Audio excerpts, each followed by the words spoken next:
Ayusin to ni Isoy. Francis kayo. Lusutan ng paningin, no kwak.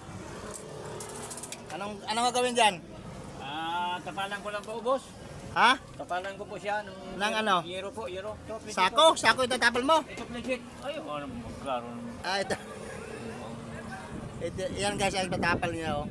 Magkakat siya diyan. Yeah. Sinukatan na niya oh. Pag binuang-buang. Yan ang aming maintenance ito. All around.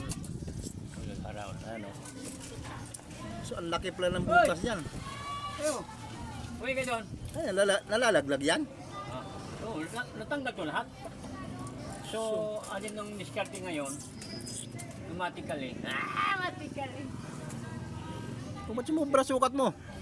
Iyuko pa ganun yan. Okay. Para maano siya. Tama. And then, i-bend natin dito para ma-elevate natin dito. Ano na? I-bend natin dito para ma-elevate natin dito.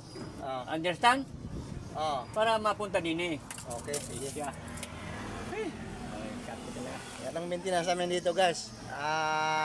Katlinggo, pumapasok. Siguro may kabit siguro to.